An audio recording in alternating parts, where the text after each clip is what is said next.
하나님 말씀 봅니다. 느헤미야서 4장 1절로 14절인데요. 우리 9절로 14절만 보도록 하겠습니다. 먼저 9절로 14절 731페이지입니다. 731페이지고요. 주보를 참조하셔도 좋습니다. 제가 9절을 읽습니다. 우리가 우리 하나님께 기도하며 저희를 인하여 파수꾼을 두어 주야로 방비하는데 10절 시작.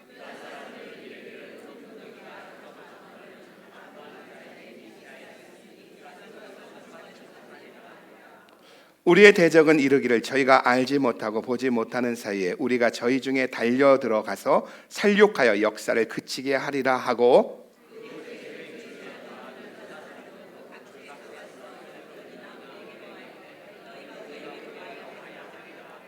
내가 성뒤 낮고 넓은 곳에서 백성으로 그 종족을 따라 칼과 창과 활을 가지고 서게 하고,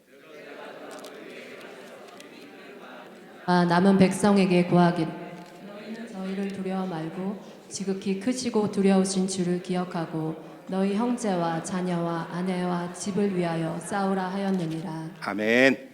오늘 함께 읽은 느헤미야서 4장 1절로 14절 말씀을 통하여 성벽을 세우는 사람들, 이런 제목을 가지고 은혜를 나누고자 합니다.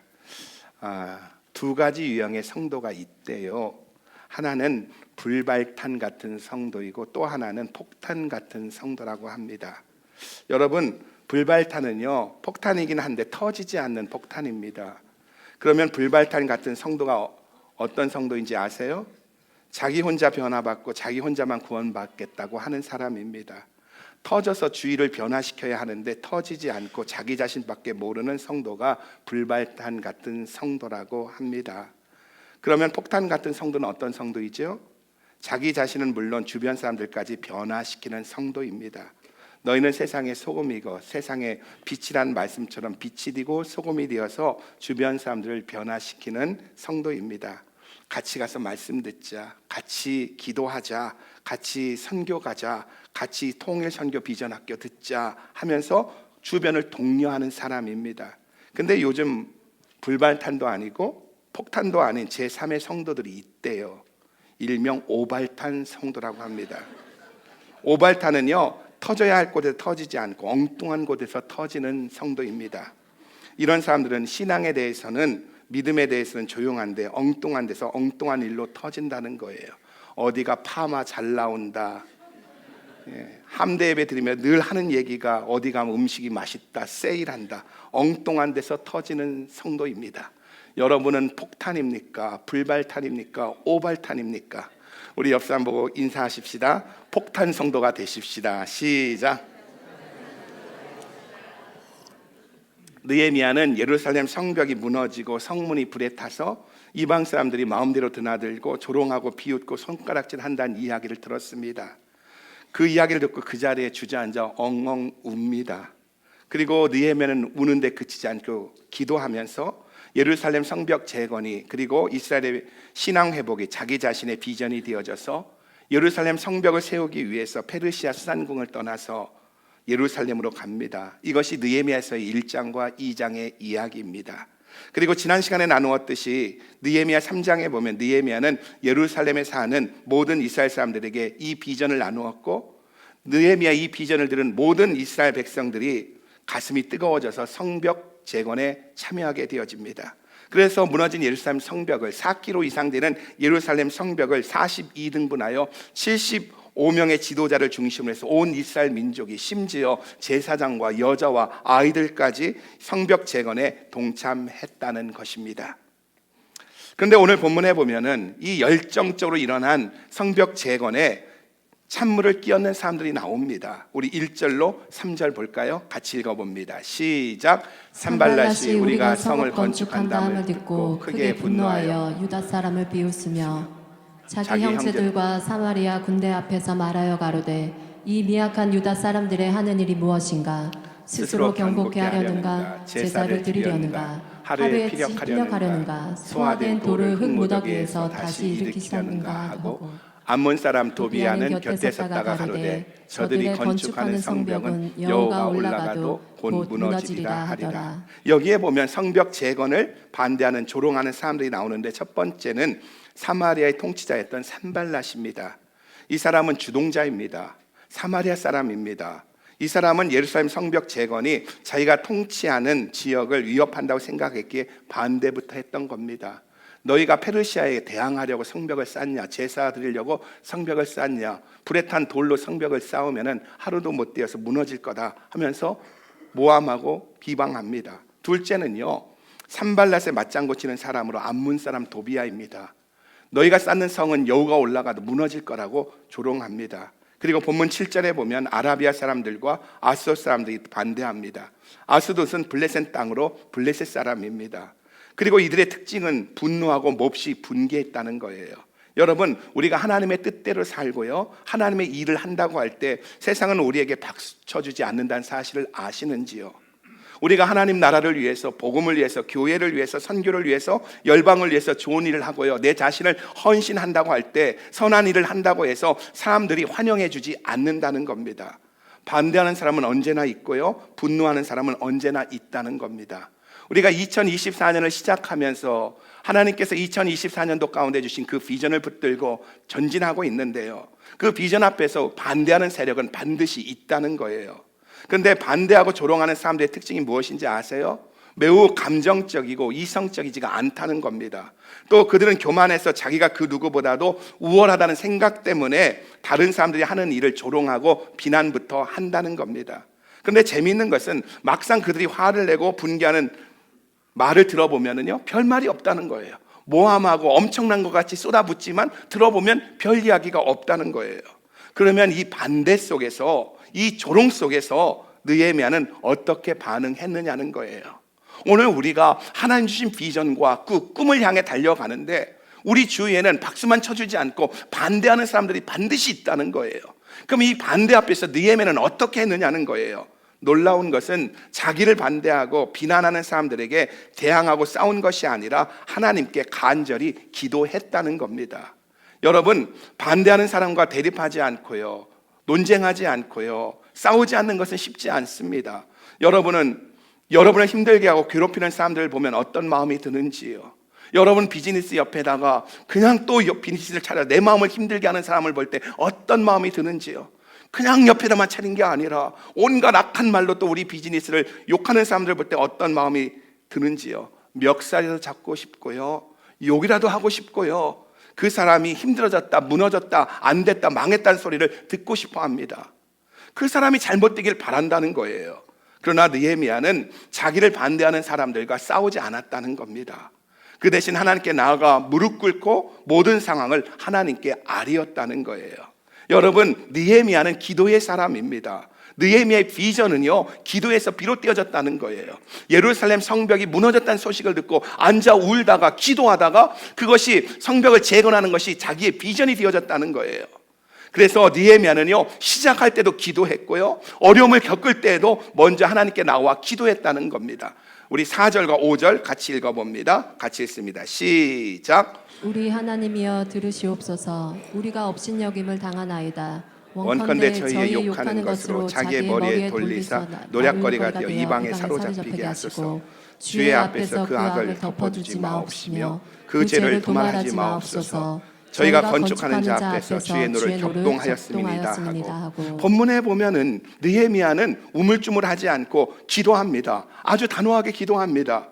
조롱받고 비난받은 만큼 느헤미야의 기도는요, 확신했다는 거예요. 근데 그 기도 내용이 뭐예요? 하나님 들어주세요. 우리가 지금 업신여김을 받고 있어요. 저들이 하는 욕들이, 저들이 하는 모함이 저들에게 돌아가게 하시고 저들이 포로가 되어 끌려가서 오지 않게 해주세요. 사라지게 해주세요. 하나님, 저들의 죄를 덮지 말고 저들의 죄를 없애지 말아주세요. 주님, 저를 그냥 놔두지 말라니까요. 여러분, 느헤미야의 기도를 보면서 어떤 생각이 듭니까? 갈등이 생깁니다. 기도하는 것은 좋은데 어떻게 이런 저주의 내용으로 기도할 수 있느냐는 갈등이 생깁니다. 예수님은 원수를 사랑하되 70번씩 7번씩이라도 사랑하라고 했는데, 용서라고 했는데, 느헤미야는 자신을 대적하는 이들에게 벌을 내려달라고 기도하고 있다는 거예요. 그래서 느헤미야의 기도를 보면서 마음이 불편하고 갈등이 생긴다는 겁니다. 그런데 여러분, 시편 1편부터요 150편까지 보면은요 이런 내용이 많이 나온다는 것 아세요? 시편이 150편으로 이루어져 있는데 이런 내용이 많이 나온다는 거예요. 우리가 언젠가 시편을 공부하면서 시편을 구분하는 방법이 두 가지라고 했습니다. 하나는 저자별로 구분하고 또 하나는 주제별로 구분하는데, 저자별로 구분할 때는 다윗의 시냐, 솔로몬의 시냐, 고라 자손의 시냐, 이렇게 저자별로, 지은이별로 구분할 수 있고요. 또 하나는 주제별로 메시아에 대한 예언시냐, 헌신의 시냐, 성전에 올라가는 시냐, 탄원시냐, 이렇게 주제별로 구분할 수 있다는 겁니다. 시편 기자들은요 끝없는 서름과 비난 가운데 힘겹게 살았습니다. 그때 원수를 갚아달라는 기도를 하나님께 했는데 이것을 탄원시라고 합니다. 근데 이 탄원시와 저주시의 차이는 뭡니까? 저주의 시는 내가 내 입으로 저주하는 겁니다. 그러나 탄원시는 내 입으로 저주하는 것이 아니라 하나님께 올리는 거예요. 그래서 하나님께 저 원수를 갚아달라고 탄원하는 것이 탄원시라는 거예요. 근데 이런 탄원시가 시편에 가득하다는 거예요. 3장에도 22장에도 59장에도 많이 있다는 거예요. 예를 들어 시편 3편 7절에 보면은 이런 내용이 나옵니다. 다윗의 시인데 이렇게 말합니다. 같이 읽어볼까요? 시작. 여호와여 일어나소서, 나의 하나님이여 나를 구원하소서. 주께서 나의 모든 원수의 뺨을 치시며 악인의 일을 꺾으셨나이다. 다윗이 얼마나 억울하면, 얼마나 속상하면 내 원수들의 뺨을 한 대 때려주시고, 때리는 거 끝나지 막 이빨도 부러지게 하여 주시고, 얼마나 하나님 맺혔으면 이렇게 기도했겠느냐는 거예요. 또 자신을 올가매고 그물을 쳐서 자신을 무너뜨리려는 사람들을 보면서 하나님 저들을 음부 속에서 조용하게 하여 주시고, 시편 31편 18절에 보면 또 이어서 이렇게 이야기합니다. 시작. 교만하고 완악한 말로 무례히 의인을 치는 거짓 입술로 벙어리 되게 하소서. 주님 저 입을 닫게 하여 주십시오. 벙어리 되게 하여 주십시오. 여러분 아멘 나오네요. 여러분, 하나님을 사랑하고 신뢰하는 사람에게도 고난이 있다는 사실을 아십니까? 하나님을 사랑한 사람에게도, 헌신하는 사람에게도 인생 가운데 모함이 있고요, 욕설이 있다는 것 아세요? 믿음의 여정 가운데 고난이 따른다는 것 아세요? 주님을 위해 살고 신실하게 살려는데 내 마음을 몰라주고 나를 향해 모함하고 나를 조롱하는 사람들이 있다는 것 아시는지요? 믿음을 가지면 고난도 사라지고 병도 사라지고 인생의 모든 일이 다 사라질 것 같지만 그렇지가 않다는 거예요. 우리 교회 젊은 남성들과 수요일 저녁에 팀 켈러 목사님의 왕의 십자가라는 책을 가지고 북클럽을 하고 있는데, 팀 켈러 목사님은 그 책에서 C.S. 루이스의 나디아 연대기 중 한가운데 나오는 새벽 출정호 그 속에 나오는 유스터스라는 소년의 이야기를 해주고 있습니다. 유스터스는 이기적이고요, 비열한 소년으로 그 누구도 그와 어울리지 않았습니다. 그래서 유스터스는요 모든 사람들을 미워합니다. 모든 사람들과 적대관계합니다. 모든 사람들을 미워하고, 그러다 보니까 자기도 미움을 받고 그런 상황이 있습니다. 그런데 어느 날 유스터스가 마법에 이끌려 새벽 출정호를 타고선 모험을 하게 되어집니다. 모험을 하다가 한 섬에 도착합니다. 한 섬에 도착해 들어가 보니까 동굴이 나옵니다. 그 동굴 속에 들어가 보니까 동굴 안에 다이아몬드, 루비, 황금 같은 어마어마한 보석들로 가득 차 있는 거예요. 그 순간 유스터스는요 비열한 인간답게 이 보석들로 자기를 조롱하고 자기를 무시한 모든 사람을 복수할 생각부터 합니다. 그 보석 앞에서 복수할 생각을 하는 거예요. 누비똥 갖고 나를 괴롭힌 그 김집사, 내 마음을 긁었던 김집사, 내가 에르메스로 너를 코를 납작하게 하리라. 뭐 그런 거 있잖아요. 넥스스 타더니 뻐기는 너, 내가 람보르니게로 너를 코를 납작하게 하리라. 막 그런 상상을 하는 겁니다. 이런 생각 속에서요 보석에 파묻혀 잠이 들었는데 잠을 깨어나고 보니까 자신이 용으로 변해 있는 거예요. 거대하고 끔찍한 용. 그가 용처럼 사악하고 탐욕스러운 생각을 하다가 잠이 드는 탓에 끔찍하고 추악한 용이 된 겁니다. 용이 되었기에 유스터스는요 섬을 떠날 수가 없습니다. 집으로 돌아갈 수가 없어요. 평생 용으로 섬에서 혼자 살아야 합니다. 혐오스러운 모습으로, 징그러운 모습으로 용으로 평생 그 섬에서 홀로 살아야 합니다. 그런데 어느 날 위대한 사자 아슬란이 나타나서 유스터스를 연못으로 데리고 갑니다. 그리고 옷을 벗고 연못으로 뛰어들라고 합니다. 유스터스는요, 옷을 벗으란 말이 용의 가죽을 벗으란 말인 것을 느껴집니다. 그래서 자신의 이빨과 자신의 발톱으로 비닐을 뜯어내기 시작합니다. 용으로 변한 자기 가죽을, 그 비닐을 뜯어내기 시작합니다. 그런데 자신을 싸고 있던 용의 가죽을 벗기고 보니까, 물어뜯고 뜯어서 벗기고 보니까 놀랍게도 가죽 속에는 또 다른 용의 가죽이 있는 거예요. 그래서 2번, 3번 벗겨보지만 소용이 없습니다. 벗길 때마다 또 다른 용의 가죽이 자기를 둘러싸고 있는 겁니다. 결국 사자 아슬란이 와서 그 용의 가죽을 벗겨줍니다. 날카로운 발톱으로 용의 가죽을 벗겨줍니다. 그 순간 유스터스는 이렇게 고백을 합니다. 솔직히 아슬란의 발톱이 무서웠다. 하지만 이제 이것저것 가릴 처지가 아니었다. 그가 처음 찢을 땐 너무 깊이 찢어 심장이 찢어지는 줄 알았다. 그가 가죽을 뜯어내기 시작하자 난생 처음 느끼는 고통이 밀려왔다. 내 스스로 3번이나 시도했지만 아프기만 하고 뜯어내지 못한 용의 가죽을 그는 단번에 벗겨버렸다. 풀 위에 놓인 가죽을 보니까 내가 벗겨낸 가죽보다 훨씬 더 두껍고 시커멓고 울퉁불퉁하고 끔찍했다. 그가 나를 붙잡더니 물속에 던졌다. 꽤 오래 쓰라리더니 이내 내가 소년으로 변해 있었다. 무슨 말이죠? 우리도 유스터스처럼 우리 스스로가 구원할 수 있는 줄 알고 살아간다는 거예요. 나를 감싸고 있는 음란과 정욕과 교만을 내 스스로 벗겨낼 수 있다고 생각한다는 거예요. 그런데 벗기고자 하면 벗기고 보면 더 지저분한 내가 보인다는 거예요. 벗긴 듯한 것 같은데 보면은 또 내 속에 또 다른 용의 가죽이 나를 감싸고 있다는 거예요. 그래서 우리는 어떻습니까? 결국 나에게는 구원자가 필요하다는 거예요. 나는 스스로 구원할 수 없구나. 나는 이 음란에서, 이 교만에서 내 스스로 나올 수 없구나. 나에겐 구원자가 필요하다. 그리고 그 구원자는 예수 그리스도시라는 거예요. 그리고 예수님께서 우리의 가죽을 벗겨줄 때 무섭고 아프고 쓰라리라는 거예요. 죽을 것 같기도 하고요, 때로는 두렵기도 하고요, 인생이 끝난 것 같기도 하다는 겁니다. 그런데 이 고통이, 이 아픔이 결국 나를 구원받은 자답게, 하나님의 자녀답게 만들어 준다는 거예요. 여러분, 우리가 믿음이 연약할 때는요, 예수 믿고 바로는요, 하나님께 이런저런 응답을 다 해주는 것 같습니다. 아세요? 예수 믿고 금방은요, 모든 기도가 응답되는 것 같아요. 그런데 하나님은요, 우리 믿음이 성장할 때는요, 시련과 고난 속에 두시기도 한다는 겁니다. 어려움과 억울함이라는 시련을 통해 산전수전 다 겪으면서 믿음이 성장하도록 만들어 주신다는 거예요. 그래서 결국에는 누가 뭐래도, 누가 나를 흔들어도, 누가 나를 향해 욕해도 마음에 상처받지 않고 기쁨으로 사명을 감당하게 한다는 거예요. 에베소 6장 10절로 13절에 보면 사도 바울의 고백이 나옵니다. 여러분, 이것을 같이 읽을 터인데요, 여기서 바울이 강조하고 싶은 것이 무엇인가, 이 에베소 6장 10절로 13절의 키포인트가 무엇인가 생각하면서 같이 읽어봤으면 좋겠어요. 10절입니다. 제가 먼저 읽습니다.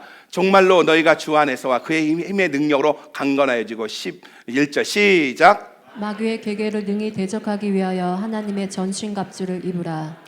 우리의 씨름은 혈과 육에 대한 것이 아니요 정사와 권세와 이 어두움의 세상 주관자들과 하늘에 있는 악의 영들에게 대함이라. 그러므로 하나님의 전신갑주를 취하라. 이는 악한 날에 너희가 능히 대적하고 모든 일을 행한 후에 서기 위함이라. 여기 보세요. 여러분, 사도 바울이 강조하고 싶은 포인트가 뭐라고 생각합니까? 주 안에서 그의 힘의 능력으로 강건해지는 겁니까? 아니면 마귀의 계계를 능히 대적하는 거예요? 아니면 악한 날에 능히 대적하기 위한 것입니까? 바울이 여기서 말하고자 하는 것은요, 주 안에서 그의 힘의 능력으로 강력해지는 거고, 마귀의 계계를 능히 대적하는 것도 맞지만, 중요하지만, 사도 바울이 이곳에서 강조하고 싶은 것은 우리로 하여금 전신갑주를 입으라고 말하는 그 포인트는 뭐냐면, 이 모든 일을 행한 후에 서기 위함이다. 서기 위함이다. 우리의 궁극적인 목적은요, 우리의 삶을 다 살고 난 후에 서 있는 겁니다. 우리가 쓰러지지 않고요, 먼 곳으로 떠내려가지 않고요, 그냥 그 자리에 여전히 서 있는 하나님의 자녀로 서 있는 것입니다. 내가 서 있어야 할 자리에 서 있고요, 하나님이 원하신 모습으로 서 있는 그것을 우리의 궁극적인 목표라는 거예요. 그래서 사도 바울은 뭐라고 합니까? 그래서 전신갑주를 입으라는 것이고요. 그리고 그래서 우리가 어떻다고요? 바로 유스터스처럼 우리에게 때로는 하나님께서 그 아슬란의 발톱으로 그 훑는 것처럼 고통이 있고 아픔이 있게 한다는 거예요. 그래서 결국은 어떻게 한다고요? 그 자리에 계속 서 있게 한다는 거예요. 하나님의 자녀답게 살게 한다는 거예요. 바로 이런 하나님의 프로젝트 속에서 우리는 어떻다고요? 때로는 그것이 고통과 아픔으로, 그리고 누군가가 나의 원수로 보인다는 거예요. 그런데 시편에 나오는 단원시를 보면 특이한 점이 있습니다. 왜 시편 기자들은요 이렇게 저주하고 복수해달라고 했느냐는 거예요. 그 이유는 자기 때문이 아니라, 나를 배신하고 나를 욕하고 나를 못살게 괴롭혔기 때문이 아니라 하나님의 영광을 가렸기 때문에 그런 겁니다. 나를 향한 수모는 참을 수 있지만, 나를 향한 그 비방은 참을 수 있지만, 하나님의 성전이 회파당하고 하나님의 영광이 가려지면 하나님의 사람들은 참을 수가 없었던 거예요. 그래서 시편 기자들은요 복수해달라고, 무찔러달라고, 이빨을 부러뜨려달라고, 뺨을 때려달라고, 먼지처럼 포로로 잡혀가 사라지게 해달라고 기도했던 겁니다. 느헤미야도 마찬가지예요. 산발락과 도비야가 대적하고 무시하고 욕하는 것을 견딜 수 없었던 이유는요, 자기 때문이 아니라, 내 체면 때문이 아니라, 내 자존심 때문이 아니라 하나님의 영광이 땅에 떨어지고 하나님의 주권이 무시당했기 때문이라는 거예요. 느헤미야는 기도로 시작했고, 그리고 그 일이 잘 될 때, 방해가 있을 때, 어려움 속에 또 기도했다는 거예요. 그러면 느헤미야가 하나님께 기도한 후에 어떤 일이 일어났느냐는 거예요. 악한 자들이 없어졌느냐는 거예요. 기도했기 때문에 악한 자들이 없어지고 문제가 해결되었느냐는 거예요. 아닙니다. 없어진 것이 아니라 더 기세가 등등해졌다는 거예요. 우리 6절로 8절 같이 한번 읽어봅니다. 시작. 이에 우리가 성을 건축하여 전부가 연락되고 고기 절반에 미쳤으니 이는 백성이 마음 들여 역사하였음이니라. 산발락과 도비야가 아라비아 사람들과 암몬 사람들과 아스도스 사람들이 예루살렘 성이 중수되어 그 디락한 곳이 수보되어 간다함을 듣고 심히 분하여 다 함께 끼하기를 예루살렘으로 가서 쳐서 요란하게 하기로 우리가 우리 하나님께 기도하여 저희를 위하여 파수꾼을 파수꾼을 두어 주야로 방비하는데. 느헤미야가 이스라엘 백성들에게 하나님의 선한 손이 우리와 함께 한다, 성벽을 재건하자 했더니 모든 이스라엘 백성들이 가슴이 뜨거워져서 성벽 재건을 하자고 일어섭니다. 이렇게 믿음으로 하나가 되어졌을 때, 그리고 전략적으로 성 쌓는 것을 42개 42등분하여서 은사에 따라서 맡겼을 때에 순식간에 6절에 보면은 성벽이 반이나 올라갔대요. 100년간가 손도 못 댔던 것이 이들이 마음이 하나가 되기 시작했더니 하루아침에 반이나 올라갔다는 겁니다. 지난 수요일에 우리 교단의 총회장인 심상은 목사님 오셔서 말씀을 전해주셨는데, 우리 심상은 목사님은 오렌지 카운티에 있어 갈보리 교회라는 교회를 섬기고 있는데 그리 크지 않은 교회입니다. 근데 이 교회가 정말 위대한 것이, 아름다운 것이 탄자니아 선교를 하고 있는데 탄자니아에 48개의 교회를 세웠습니다. 곳곳에 48개의 교회를 세우고 나니까 어느 날 이렇게 많은 교회를 세우고 교역자가 필요하니까 신학교를 좀 세웠으면 좋겠다 하는 생각이 들었다고 합니다. 근데 그날입니다. 그날 아침에 그런 마음을 품고 기도했는데 그날 오후에 오래전에 그 교회를 다녔던 성도님이 방문했더래요. 그러면서 하는 말이, 자기가 조금 선교 헌금을 하고 싶은데 어디다 할까 고민하다가 그 오렌지 카운티에 있는 큰 사랑의 교회도 아니고 자기가 섬기는 교회도 아니고, 그래도 이 교회가 선교에 대해 열심이니까 이 교회에다 좀 하고 싶어 선교헌금 가지고 왔다면 내밀더래요. 보니까 3,000불이더래요. 그래서 목사님이 그랬대요. 내가 신학교를 세우려고 하는데 이 돈을 시드머니로 쓰겠습니다. 감사합니다 하면서 기도해 주었답니다. 그런데 그리고 그 다음날 그분이 다시 전화가 왔더래요. 그러면 하는 말이, 목사님 신학교를 세우는데 돈이 얼마나 듭니까? 그래서 적어도 5만 불은 들 거요. 그랬더니 그럼 제가 할게요 그러더랍니다. 여러분, 하나님의 일은 이와 같다는 것 아세요? 하나님의 영광을 위하여 계획을 세우고요, 불가능에 도전해 보십시오. 그러면 순식간에 절반이 이루어진다는 거예요. 안 되는 것이 없다는 거예요. 내 마음이 안 되는 것이지 하나님께는 안 되는 것이 없는 줄 믿으시기 바랍니다. 자, 우리 옆 사람 눈 보고 축복해요. 하나님께는 안 되는 일이 없습니다. 시작. 성벽 재건 공사가 벌써 반 이상이나 진행되어졌습니다. 엄청난 속도입니다. 얼마나 신이 나겠어요. 상상해 보세요. 100년간 손도 못 댔는데 그 비전을 나누고 하나님의 손이 함께한다고 선포했더니 모든 이스라엘 백성들이 일어나서 성벽을 세우자 했더니 하루아침에 절반이 세워진 겁니다. 그런데 문제는요, 한쪽에서 공격이 계속되고 있다는 거예요. 오히려 본문 7절과 8절에 보면 산발락과 도비아와 아라비아 사람들과 아스돗 사람들이 모여 결정하기를, 전에는 모함만 했는데 이제 예루살렘에 올라가서 공격하자, 말로만 위협하다가 이제 몸으로 행동으로 했다는 거예요. 그러나 이스라엘 백성들은 이러한 공격 소문에도 성벽 재건을 멈출 수가 없었다는 거예요. 기도로 시작했고 기도로 이어나가다가 위기가 오니까 기도했는데 더 큰 문제가 왔어요. 4장 9절입니다. 같이 한번 읽어봅니다. 4장 9절 시작. 우리가 우리 하나님께 기도하며 저희를 인하여 파수꾼을 두어 주야로 방비하는데. 여러분, 여기에 나타나는 이스라엘 백성들의 행동이 아주 중요합니다. 우리가 신앙생활하면서 이것이 정말 중요해요. 그들은 두 가지를 선택했다는 거예요. 하나는 계속 기도했다는 겁니다. 계속 기도했다는 거예요. 그리고 또 하나는 파수꾼을 세워서 성을 공격하는 사람들을 주야로 대비했다는 거예요. 여러분, 이것이 세상을 살아가는 그리스도인의 자세입니다. 은혜 받았다고 기도원에만 들어가 있으면 안 돼요. 여러분, 매일 기도만 하고 있으면 안 된다는 거예요. 또 말세라고 섬에 들어가 있으면 안 된다는 거예요. 말세라고 해서 골방에 들어가 있으면 안 된다는 거예요. 세상에서 가정을 믿음의 가정으로 만들고 사회에서 일도 해야 한다는 거예요. 그래서 이들은 기도도 하면서 파수꾼을 세워서 방비하게 했다는 겁니다. 다시 말해, 믿음이 있다고 매일 기도만 하고 있으면 이 세상을 누가 끌고 가겠느냐는 거예요. 누가 이 세상을 이끌고 가겠느냐는 거예요. 반대로 기도는 하지 않고 하나님은 바라보지 않고 세상 일만 하면 어떻게 그곳에 믿음의 역사가 일어날 수 있겠느냐는 거예요. 우리의 가정, 우리의 직장, 우리가 살아가는 이 세상이 깨끗해지고 하나님의 정의가 임하게 하는 것이 저와 여러분의 그리스도의 역할이라면, 내가 일하는 직장은 선교지이고 내가 일하는 모든 것은 선교지이고 우리 모두는 선교사인 줄 믿으시기 바랍니다. 이집트에 나가 있는 분들도 선교사지만 삶의 현장에서, 직장에서 하나님의 정의를 실현하기 위해 달려가는 우리 또한 선교사인 줄 믿으시기 바랍니다. 그러기에 우리에겐 모두가 선교사인 줄 믿으시기 바랍니다. 옆 사람 눈 보세요. 믿음을 가지고 선포하십시다. 당신과 나는 선교사입니다. 시작. 말이 안 떨어지죠? 자, 우리 뒷사람도 보고 다시 축복합니다. 당신과 나는 선교사입니다. 시작. 우리가 어떤 일을 하든지 어디에 있든지 하나님께 영광을 돌려야 하는 이유가 바로 여기에 있는 줄 믿으시기 바랍니다. 이스라엘 백성들은 기도와 더불어 파수꾼을 두어 횃불을 들고 성을 지키게 했습니다. 그런데 진짜 두려운 것은요, 방해하는 외부 세력이 아니라는 거예요. 성벽을 세우는 일에 방해자의 협박과 위협이 문제가 아니라 진짜 문제는 내부의 어려움에 있다는 거예요.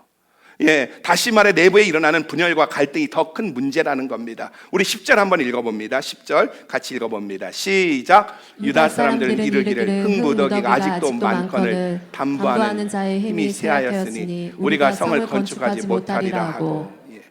여러분, 우리가 금요 예배 시간에 민수기를 나누고 있는데 이스라엘 백성들의 전공이 뭐죠? 이스라엘 백성들의 그 특기가 뭐죠? 원망과 불평입니다. 이들은요, 홍해가 갈라지는 것을 눈으로 보고 갈라진 홍해를 자기들이 직접 건너고도요 3일이 지나지 않아 물이 없다고 불평합니다. 그리고 아침마다 장막 곁에 만나가 내려서 40년간 먹여주었는데 처음에는 만나를 먹는 그 순간 이게 막 What is this? 만나 그러면서 꿀 섞은 과자 맛 그랬는데 2년도 지나지 않아서 뭐라고 합니까? 기름 섞은 과자 맛이다. 내가 이것만 먹으니까 내가 정력이 쇠하여졌다. 뭐 이런 이따위 소리 하고 있잖아요. 이와 같이 홍해가 갈라지는 것을 보고도요, 아침마다 만나가 내리는 것을 보고도 마음속에는 원망과 불평이 늘 사로잡고 있었다는 겁니다. 여러분, 그리고 어김없이 이스라엘 백성들 내부에서 이 불평이 일어나기 시작했다는 거예요. 열심으로 성벽을 쌓다가 4km 이상 되는 예루살렘 성벽을 42등분하여 기쁨으로 성벽을 쌓다가요, 방해자들의 모함이 들려오고 조롱이 들려오자 우리는 성벽을 재건할 수 없다면서 흙무더기가 저렇게 있는데 흙무더기에 무슨 돌을 꺼내느냐 하면서 모두가 번아웃 뛰어져서 푸념을 늘어놓기 시작했다는 거예요.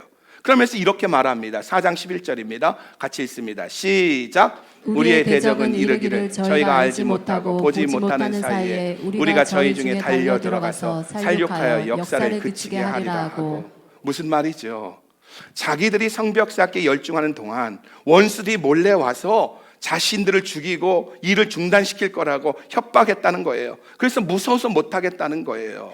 지금 이 이야기를 산발락과 도비아가 하는 소리입니까? 아닙니다. 지금 유대 사람들이 하고 있는 이야기예요. 여러분, 믿음이 식어지고요, 믿음이 없어지면은요, 믿음의 소리는 안 들리고 하나님은 안 보이고 협박의 소리만, 걱정 근심의 소리만 크게 들린다는 거예요. 오늘 여러분의 두 눈에 하나님이 보이십니까? 아니면 환경이 보이십니까? 믿음 식어지면은요, 하나님은 보이지 않고 환경만 보인다는 겁니다. 이렇게 불평과 원망이 생기자 협박의 소리가 크게 들리기 시작했다는 거예요. 우리 12절 한번 읽어봅니다. 12절입니다. 시작. 그 대적의 근처에 거하는 유다 사람들도 그 각처에서 와서 10번이나 우리에게 고하기를 너희가 우리에게로 와야 하리라 하기로. 원수들, 성벽 재건을 방해하는 산발락과 도비아 가까이 사는 유대인들이 이렇게 말을 하는 거예요. 원수들이 자기들에게 와서 예루살렘을 공격할 것이라는 이야기를 10번이나 들었다는 거예요. 보십시오. 얼마나 지금 그 방해가 진보하고 있습니까? 처음에는 조롱합니다. 그리고 모함합니다. 그 다음엔 어떻게 합니까? 협박을 합니다. 그러다가 내부 속에서 어떻게 합니까? 분열이 생깁니다. 그리고 말을 막 뽑아내기 시작하고 불신앙의 말들을 하기 시작하는 겁니다. 무슨 말이죠? 원망과 불평이 생기자 협박의 소리가, 부정적인 소리가 더 크게 들리기 시작했다는 거예요. 그러자 겁에 질리고요, 믿음이 쪼그라들고요, 가졌던 믿음마저 흔들리기 시작했다는 겁니다. 여러분, 믿음이 없으면 아무 일도 안 된다는 것 아세요? 불가능을 가능케 하는 것도 믿음이고, 병을 고치는 것도 믿음이고, 기적을 만드는 것도 믿음이고, 구원받는 것도 모두 믿음으로 이루어지는 줄 믿으시기 바랍니다. 그래서 원수는요, 밖에서 공격하고 내 내부에 상처를 끌어올려서 믿음이 없게 한다는 거예요. 본문에 보면은 4km 이상 되는 성벽을 쌓는 일보다 성벽을 무너뜨리고 이스라엘 사람들을 죽이겠다고 원수들의 공격 소식보다도요, 더 무서운 것이 내부의 갈등이었다는 거예요. 갈등이 믿음을 흔들고 믿음이 작아지게 한다는 겁니다. 그래서 먼저 내부에 있는 사람들끼리 결속을 잘해야 한다는 거예요. 그래야 세상을 이길 수 있다는 겁니다. 오래전에 한국에서 목회자 세미나가 있었습니다. 우리 젊은 목사님들이 수백 명이 목회를 잘하고 싶어서, 교회를 부흥시키고 싶어서 세미나에 참석했습니다. 그리고 그 세미나의 마지막에는 누가 오시느냐 하면 한경직 목사님 오셔서 세미나를 해주기로 한 겁니다. 일평생 덕으로 말씀으로 목회를 잘한 한경직 목사님이 일평생 목회하고 난 다음에, 은퇴하고 난 다음에 후배들에게 어떤 말을 해줄까 해서 수백 명의 사람, 목회자들이, 젊은 목사들이 한경직 목사님을 기다렸대요. 그리고 순서가 되어져서 그 노구의 한경직 목사님이 뚜벅뚜벅 강단에 서더랍니다. 그러더니 이 젊은 목사님들을 이리저리로 살펴보더니 한마디 하시더래요. 여러분, 교회 성장하고 싶어요. 그랬더니 젊은 목사님들이 아멘 하더래요. 그랬더니 목사님이 이렇게 말하더랍니다. 싸우지 않으면 교회는 부흥합니다 하고 가시더래요. 싸우지 않으면 교회는 부흥합니다. 여러분, 이처럼 안 싸우면, 하나 되면 교회가 부흥하고요, 하나님의 역사가 나타나는데, 교회를 무너뜨리고요, 교회를 배척하는 사람들은요, 소문을 크게 부풀려서 말하여서 소문이 크게 보이게 한다는 거예요. 그래서 안 좋은 소문들로 교회 안에 가득하게 한다는 것입니다. 근데 이걸 아세요? 나중에 알고 보면 많은 소문이 사실이 아닌 것이 너무나 많다는 거예요. 제가 밖에 나가면은요, 우리 교회 성도님들이 아니라 교회 밖에 다른 사람들 보면은요, 우리 교회에 대해서, 저에 대해서 참 칭찬이 많이 해주세요. 한때는요, 제가 우리 어르신들 실버대학 할 때는요, 실버대학 그 어르신들의 그 지지 속에서 제가 시의원 출마해도 될 것 같았어요. 얼마나 저를 칭찬해 주시는지. 근데 교회 밖에 있는 사람들 우리 교회를 어떻게 알겠어요? 나를 어떻게 알겠어요? 내가 쓰레기통에 올라가는 걸 어떻게 알겠어요? 그들이 어떻게 알겠어요? 바로 교회 안에 있는 여러분들이 나가서 우리 목사님 좋다고 얘기하니까 그분들이 그렇게 들은 거 아니겠어요? 아멘 안 하시는 분들 뭐예요? 무슨 말입니까? 정말로 우리가요 서로 격려하고 축복하는 말로 가득 차면은 우리가 이 모든 것을 이길 수 있다는 거예요. 근데 우리가 부정적이고 비판의 소리를 하면은 무너진다는 겁니다. 여러분, 우리가 두려워할 것은 소문이 아니라 하나님이신 줄 믿으시기 바랍니다. 그리고 하나님 우리와 함께한다는 사실을 믿어야 하는 줄 믿으시기 바랍니다. 우리 성도님들 중에 인생의 고달픈 길을 걷는 분들이 있습니다. 아침에 눈이 뜨는 것이 너무 힘들어서 그냥 이대로 눈 뜨지 말고 갔으면 좋겠다 할 정도로 삶이 힘드신 분들 많이 있어요. 그런데 잊지 마십시오. 우리 고통의 인생길은요, 슬픔의 인생길은요 동굴이 아니라 터널인 줄 믿으시기 바랍니다. 여러분, 동굴과 터널의 차이를 아시잖아요. 동굴은 끝이 없는 어둠이지만 터널은 끝이 있다는 거예요. 지금은 암흑이지만 끝이 있다는 거예요. 빛이 있다는 거예요. 그러니까 우리 인생은요 끝이 없어 결국 어둠에 묻혀 죽는 동굴이 아니라 언젠가, 아니 지금 이 순간 빛이 보이고 끝이 보이는 터널 가운데 있다는 것이 내 인생인 줄 믿으시기 바랍니다. 외부의 두려움과 내부의 갈등으로 믿음을 잃고 두려워 떠는 이스라엘 백성들에게 느헤미야를 통해 들려온 말씀이 뭔지 아십니까? 이 말씀 14절, 우리 오늘 정말 이 말씀 크게 한번 읽었으면 좋겠어요. 자, 기도했어요? 그런데도 계속해서 어려움이 옵니다. 14절입니다. 같이 읽습니다. 시작. 내가 돌아본 후에 일어나서 귀인들과 민장과 남은 백성에게 고하기를 너희는 저희를 두려워 말고 지극히 크시고 두려우신 주를 기억하고 너희 형제와 자녀와 아내와 집을 위하여 싸우라 하였느니라. 아멘. 여러분, 저희를 두려워하지 않고 지극히 크고 두려우신 주를 기억하고 너희 형제와 자녀와 아내를 위하여 싸우라고 합니다. 여러분, 두려움을 이기는 방법이 뭐라고요? 외부의 갈등과 내부의 갈등과 그 두려움을 이기는 방법이 뭐라고요? 형제와 아내와 그리고 자식을 위해 싸울 수 있는 힘이 어디서 온다고요? 하나님을 기억하라. 하나님의 말씀을 붙드는 겁니다. 다시 말해, 원수가 유혹하는 대로 절망하고 애통하고 눈물 흘리지 말고 살아계신 하나님을 바라보고 살아계신 하나님께 기도할 때 어두운 터널을 뚫고 나올 수 있는 역사가 있다는 사실을 믿으시기 바랍니다. 그래서 이사야 선지자는 이사야 43장 18절로 19절 이렇게 말씀하고 있는데, 혹시 좋군요. 같이 읽어봅니다. 시작. 너희는 이전 일을 기억하지 말며 옛적 일을 생각하지 말라. 보라, 내가 새 일을 행하리니 이제 나타날 것이라. 너희가 그것을 알지 못하겠느냐? 정녕 내가 광야의 길과 사막의 강을 내리라. 아멘. 과거를 기억하지 말라는 거예요. 과거에 붙잡히지 말라는 거예요. 여러분, 광야는, 사막은 아무리 길을 내어도 모래바람 한 번 불면 다 없어집니다. 그래서 광야의 길을 만드는 것이 불가능합니다. 그런데 하나님은 우리의 불가능 앞에, 나의 절벽 앞에, 나의 이 장벽 앞에 반드시 광야의 길을 내고 사막에 강을 내겠다고 하시는 줄 믿으시기 바랍니다. 하나님이 인간의 몸으로 우리에게 오신 분이 예수 그리스도이십니다. 예수는 빛으로 오셨고 생명으로 오셨어요. 그래서 누구든지 예수를 믿으면 우리 안에 빛이 오고 생명이 오는 줄 믿으시기 바랍니다. 우리 중에 교회 나오면서도 아직도 예수님을 영접하지 않은 분이 계신지요?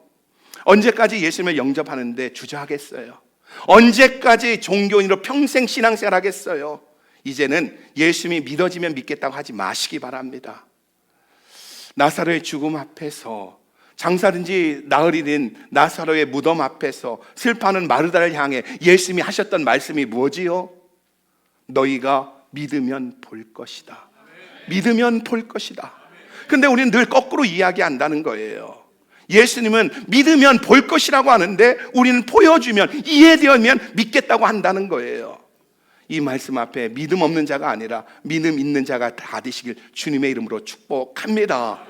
여러분, 믿어지면 믿는 것이 아니라 주님의 약속의 말씀을 붙들고 믿을 때 역사가 일어난다는 거예요.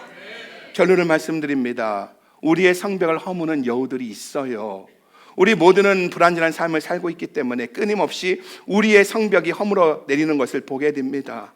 지난 한 주간에도 가정의 성벽 한 모퉁이가 와르르 무너지고, 부부관계 성벽 한 모퉁이가 와르르 무너지는 소리를 들은 분도 있을 겁니다.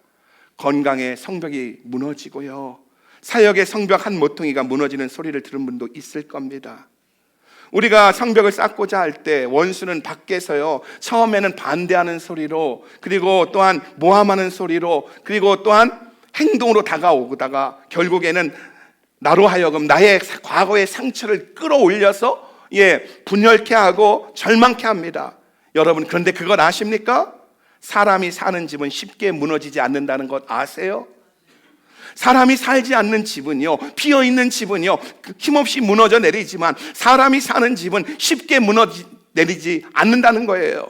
이유는 한 가지입니다. 사람이 사는 집이 무너지지 않는 이유는 뭐지요? 사람이 사는 동안에 항상 그 집을 수리하기 때문에 그래요.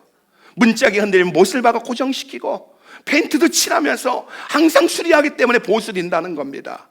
예수 그리스도로 말미암아 하나님의 생명을 얻은 사람들은요, 하나님의 생명을 소유한 사람들은요, 오늘 예수 그리스도를 믿음으로 예수 그리스도가 내 인생의 주인으로 와 있는 사람들이 사는 집은, 공동체는, 교회는 늘 하나님 앞에서 그 집을 수리하기 때문에 절대로 무너지지 않고 다시 회복된다는 사실을 믿으시기 바랍니다. 여러분, 오늘 예수님이 여러분의 주인으로 와 계십니까? 하나님, 그분께 기도하십시오. 그분을 통해 하나님을 바라보십시오. 그때 무너지지 않습니다. 회복되어집니다. 내 오른손을 붙들고 계시며 광야에 길을 내시고 사막에 강을 내시는 하나님을 바라보며 우리 마음에 나는 어떤 상황에서도 성벽을 세우는 사람이 되리라, 나는 폭탄과 같이 생명력을 전하는 사람이 되리라 고백하기를 예수 그리스도의 이름으로 축복합니다. 축복합니다. 축복합니다.